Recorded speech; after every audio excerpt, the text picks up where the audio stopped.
মঙলবাৰে সন্ধিয়া 6 বজাত উলুবাৰীস্থিত SITত বিশিষ্ট ব্যক্তিৰ সৈতে অসম আৰক্ষীয়ে আয়োজন কৰা বৈঠক অন্ত পৰে।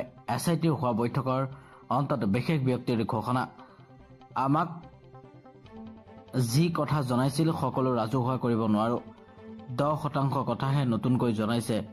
এই কথা অৱগত কৰিলে জ্যেষ্ঠ সাংবাদিক অতনু ভূঞাই। মৰণোত্তৰ পৰীক্ষাৰ প্ৰতিবেদন দেখুওৱা নাই SITয়ে বুলিও প্ৰতিক্ৰিয়া প্ৰকাশ কৰে সংবাদ মাধ্যমক। তেওঁলোকে আজি আমাক যিবোৰ কথা কৈছে, মোটামুটি আপোনালোকে ইয়াৰ 90% কথা ইতিমধ্যে আপোনালোকৰ আগত কৈছে, সাংবাদিকৰ আগত ইতিমধ্যে ইয়াৰ 90% কথা কৈছে। তাৰ 10% কিছুমান কথা আমাক কৈছে। আৰু এই কথাটো চবেই কৈছিলে পোষ্টমৰ্টম ৰিপৰ্ট আমাক দেখুৱাব নেকি, কিন্তু আমি জানো যে পোষ্টমৰ্টম ৰিপৰ্ট আমাক দেখুৱাটো সম্ভৱপৰ নহয়। এইটো কোৰ্টত তেওঁলোকে দাখিল কৰিব যেতিয়া সেয়া দিব। তেওঁলোকে যিবোৰ নতুন তথ্য দিছে সেই তথ্যৰ ভিতৰত এটা তথ্য মই ক'ব পাৰোঁ যে জুবিন গাৰ্গৰ দুৰ্ঘটনা বা মৃত্যু বা গোটেই সমগ্ৰ ব্যৱস্থাটোৰ তদন্ত চলি থকা অৱস্থাতেই শ্যামকানু মহন্তৰ আৰ্থিক খেলিমেলি সমগ্ৰ ব্যৱস্থাটোক লৈ ইডিয়ে এই ব্যৱস্থাটোৰ তদন্ত কৰিব বুলি কিছু তথ্য তেওঁলোকৰ হাতলৈ অনানুষ্ঠানিকভাৱে আহিছে। গতিকে সমান্তৰালভাৱে ইডিয়েও সমগ্ৰ ব্যৱস্থাটোৰ তদন্ত কৰিব। দ্বিতীয়তে আমি যিবোৰ কথালৈ আশংকা প্ৰকাশ কৰি আছিলোঁ যে ছিংগাপুৰত ব্যক্তিকেইজনৰ সাক্ষ্য গ্ৰহণ কৰা হৈছে নে নাই, ছিংগাপুৰৰ য'ত ঘটনা সংঘটিত হৈছে তাত কি হৈছে, সেইখিনি ছিংগাপুৰ আৰক্ষীয়েও সমান্তৰালভাৱে কৰি আছে। আৰু আজি তেওঁলোকৰ এটা মেইল আহিছে যে গৃহ মন্ত্ৰালয়ৰ জৰিয়তে আমাৰ CIDলৈ মেইল আহিছে যে ছিংগাপুৰলৈ অসম পুলিচকে কোন কোন যাব বিচাৰে তাৰ তালিকাখন বিচাৰিছে আৰু গৈ কি কৰিব বিচাৰে সেই তথ্য বিচাৰিছে। গতিকে 2 এদিনতে সেই অনুমতিটো পাব। আৰু তাৎপৰ্যপূৰ্ণ এই সমগ্ৰ ঘটনাৰ লগত যে এইটো এটা কি পৰিৱেশত জুবিন গাৰ্গৰ মৃত্যু হ'ল, কাৰোবাৰ দায়িত্ব জ্ঞানহীনতাৰ বাবে আমাৰ কাষৰ পৰা জুবিন গাৰ্গ হেৰাই গ'ল নেকি, সেই এংগুলটো তেওঁলোকে চিন্তা কৰিছে। নিশাৰ ভাগত ঘটনা আগৰ নিশা জুবিন গাৰ্গ ক'ত আছিল, কি পৰিৱেশ পৰিস্থিতিৰ মাজত আছিল আৰু কি পৰিৱেশৰ মাজত তেওঁ জাহাজত গৈছিল, সেই বিষয়টোৰ ওপৰত তেওঁলোকে অনুসন্ধান কৰি কিছু ভাল তথ্য পাইছে বুলি আমাক সদৰি কৰিছে। গতিকে বাকী আপোনালোকে যিখিনি 90% জানে সেইখিনি তাৰ ওপৰত আমি জানো। আমি এই কথাটো নহয়, আমি বুজি পোৱা নাই আচলতে আমাক কিয় মাতি আছে। আমি নাজানো যে বহুতে আমাক বিশেষজ্ঞ বুলি কৈছে, বিশেষজ্ঞ বুলি নহয়, আমিও নাজানো। হয়তো মই ভাবিছিলোঁ মই যিহেতু বিষয়টোৰ ওপৰত যথেষ্ট নিউজ কৰি আছিলোঁ, হয়তো মোক সেইবাবে মাতিছিল, মোৰ নিচিনা আপোনালোকেও কৰিছে। সুৰুঙা পাবলৈ এই কথাটো বুজি পোৱা নাই যে আমি অসমৰ প্ৰতিজন লোকে এতিয়া জুবিনৰ বাবে ন্যায় হোৱাটো বিচাৰোঁ। মই মোৰ প্ৰথম পৰিচয় সাংবাদিক, আপোনালোক সাংবাদিক।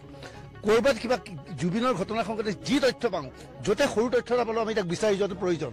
গতিকে আমাৰ যি তথ্য যোগান ধৰিছে, গতিকে তথ্যখিনি লোৱাটো আমাৰ প্ৰয়োজন। আজি মই কিছু তথ্য লাভ কৰিছোঁ, সেই তথ্য আপোনালোকক সদৰি কৰিছোঁ। আৰু কিছু তথ্য আছে যিবোৰ তথ্যটো মই ৰাজহুৱা কৰিব নোৱাৰিম, কিন্তু মোৰ কনফিডেঞ্চ বৃদ্ধি পাইছে। মই ইয়াৰ জৰিয়তে এইটো ক'ব বিচাৰোঁ যে SITয়ে বা অমুকে আমাক মেনিপুলেট কৰিছে, সেইটো কোনো মিছা কথা, এইটো কোনো কথা নহয়। মই ভাবিছোঁ আজি যাক আমন্ত্ৰণ হৈছে তেওঁলোক অহাটো উচিত আছিল।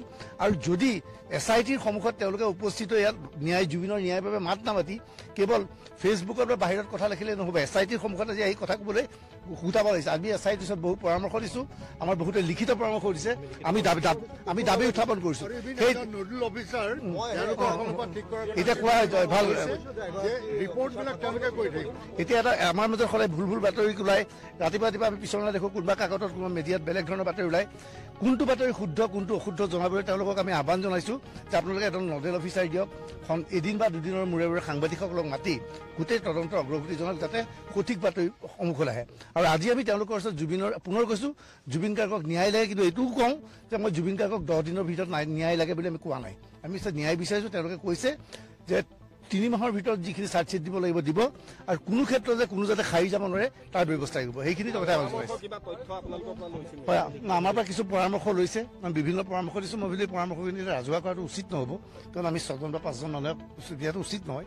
কিন্তু আমি যি পৰামৰ্শ দিছোঁ, আপোনালোকে যিটো বিচাৰিছে, অসমৰ ৰাইজে যিটো বিচাৰিছে, আমি তেনেকুৱা পৰামৰ্শ দিছোঁ। আমি বাৰে বাৰে কৈছোঁ যে জুবিনৰ এই ঘটনাৰ সৈতে জড়িত ব্যক্তিসকল যাতে কোনো ক্ষেত্ৰতে ৰেহাই নাপায়। জুবিন গাৰ্গ অসমৰ এজন সম্পদ আছিল।